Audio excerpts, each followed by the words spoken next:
Toxic. Grabe yung epekto nung kwento sa akin. Sabi ko nga kay Tito Susan I hate you.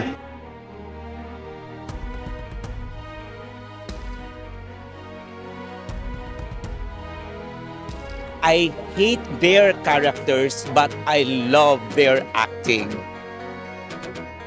Naiiyak ako kasi nakikita ko rin yung sarili ko. Yung istorya, yung kwento, yung daloy, buong buo, ang mga karakter, buhay na buhay. Walang ni isang Pilipino ang hindi makaka-relate dito sa pelikula.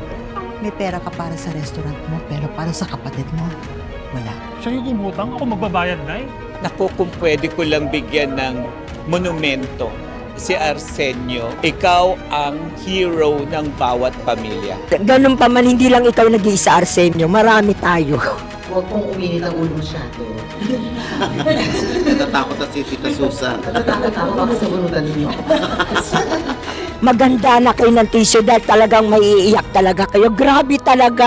Kapag napanood nyo lang, baka ulit-ulitin nyo to. Kung ang pamilya hindi nag-uusap-usap, panoorin yung lahat ito. On July 30,